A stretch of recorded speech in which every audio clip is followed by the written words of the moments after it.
नमस्कार दोस्तों, आज हम बात करने वाले हैं बहुत ही कॉमन टॉपिक लेकिन बहुत ही गंभीर समस्या के बारे में, जिसे हम अस्थमा बोलते हैं।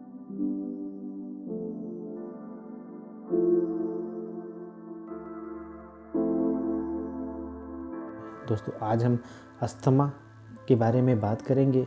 दोस्तों ये बीमारी हमारे देश में बहुत कॉमन हो चुकी है, दिन ब दिन ये बढ़ती जा रही है क्योंकि हमारे देश में जो पॉल्यूशन है वो दिन ब दिन बढ़ता जा रहा है। दोस्तों ये 100 मिलियन लोग, लगभग 100 मिलियन लोग इस बीमारी से हर साल ग्रसित रहते हैं।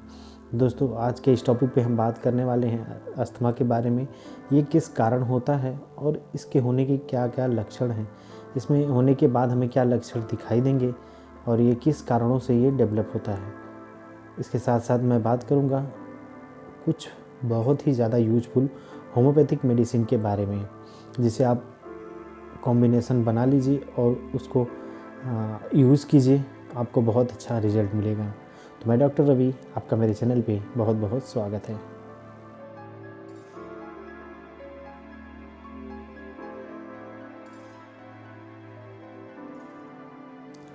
अस्थमा एक ऐसी कंडीशन होती है जिसमें एयर पाइप या ट्रेकिया कह लीजिए, ये वाला, उसमें इन्फ्लामेशन हो जाता है और इन्फ्लामेशन की वजह से जो एयर पाइप या विंड पाइप ट्रेकिया है वो नैरो हो जाता है बिल्कुल, और उस जगह स्वेलिंग हो जाती है।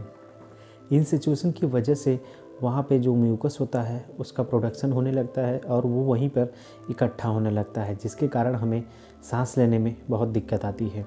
दोस्तों ये COPD के डिजीज़ में आता है, मतलब कि chronic obstructive pulmonary disorder. Chronic का मतलब होता है जो लंबे समय से चल रहा है उसे क्रॉनिक, और ऑब्स्ट्रक्शन मतलब आपको पता है, ऑब्स्ट्रक्शन मतलब रुकावट। पल्मोनरी मतलब कि लंग्स हुआ, फेफड़े में अगर कोई भी प्रॉब्लम हुई तो अगर लंबे समय से चल रहा है तो इसे क्रॉनिक ऑब्स्ट्रक्टिव पल्मोनरी डिसऑर्डर बोलते हैं। और जो अस्थमा होता है वो एक्यूट, मतलब कि तुरंत से डेवलप नहीं होता है, ये लंबे समय से धीरे धीरे करके ये डेवलप होता है।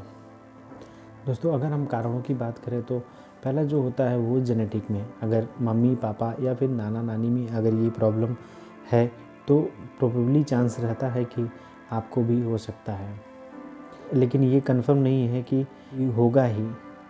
कुछ केस में ऐसा देखा जाता है कि अगर मम्मी पापा में है या नाना नानी में है तो डेवलप हो सकता है बच्चे में।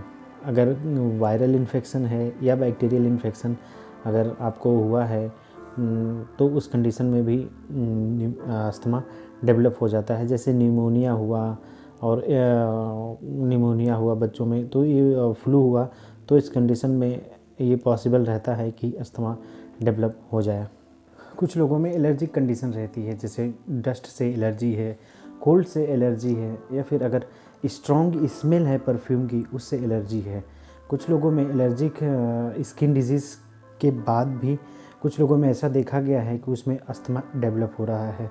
इम्यूनिटी, अगर आपकी इम्यूनिटी वीक है, जैसे कि सिटीज़ के बच्चों में देखा गया है कि वो अपना हाइजीन एकदम मेंटेन करके रखते हैं, अपने फेवरेबल कंडीशन में रहते हैं, लेकिन कभी जब उनको अपने फेवरेबल कंडीशन से बाहर जाना होता है तो उस कंडीशन में उनको कफ कोल्ड होने के चांस रहते हैं।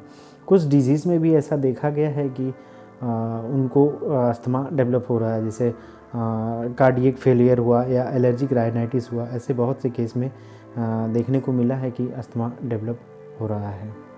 दोस्तों अब इसके लक्षण या सिम्टम्स के बारे में बात कर लें तो इसमें डिफ़िकल्टी इन ब्रीदिंग, मतलब सांस लेने में बहुत दिक्कत होगी, या फिर अगर वो क्रिकेट खेल रहा है या फिर सीढ़ियों पे चढ़ रहा है तो उसे सांस लेने में बहुत दिक्कत होगी। दूसरा जो शॉर्टनेस ऑफ ब्रीथ मिलेगा, मतलब कि वो लंबी और गहरी सांस नहीं ले सकता, वो छोटी छोटी सांस लेगा, और अगर उसकी सांस फूल रही है तो उसके कारण भी उसे घबराहट महसूस होगी, चेहरा पूरा लाल हो जाएगा और पूरा पसीना पसीना हो जाएगा। एक्सरसाइज भी कर रहा है तो उसमें भी डिफ़िकल्टी इन ब्रीदिंग रहेगी, क्योंकि एक्सरसाइज करते वक्त हमारे शरीर को ऑक्सीजन की मात्रा बहुत ज़्यादा चाहिए और ऑक्सीजन हमारे लंग्स से ही हमारे शरीर में जाता है।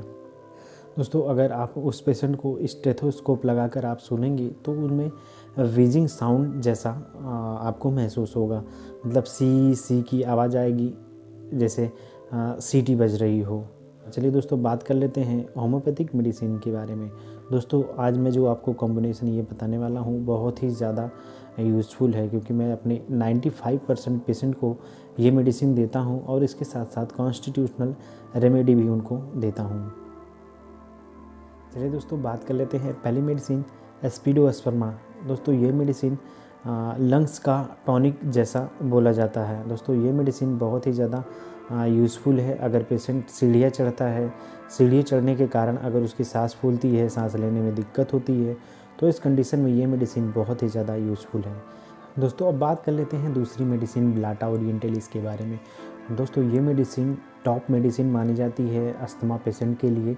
इसमें डिफ़िकल्टी इन ब्रीदिंग रहती है, मतलब सांस लेने में उसे बहुत दिक्कत होगी। इसमें पेशेंट का जो म्यूकस होता है, इसमें हमें वो म्यूकस पस जैसा दिखाई देता है, येलोस डार्क कलर में दिखाई देता है। चलिए दोस्तों बात कर लेते हैं तीसरी मेडिसिन है क्रिंडेलिया रोबस्टा।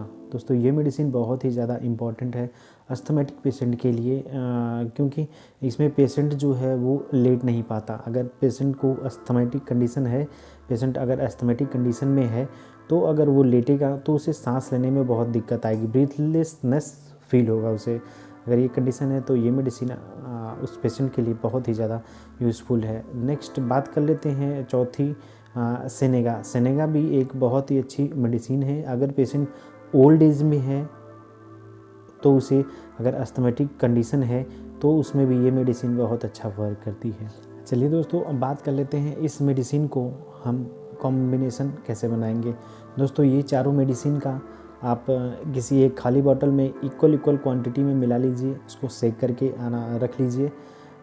अगर आपको ये प्रॉब्लम है तो 15-15 बूंद 1/4 कप पानी में, गुनगुने पानी में आपको लेना है। सुबह दोपहर शाम इसको लेना है। पर याद रहे, अगर इस मेडिसिन के लेने की आधे घंटे पहले और आधे घंटे बाद आपको कुछ खाना या पीना नहीं है। अगर आपको अस्थमेटिक जो कंडीशन है वो अगर सीवियर है तो इस मेडिसिन का आप हर घंटे से 5-6 बार आप ले सकते हैं।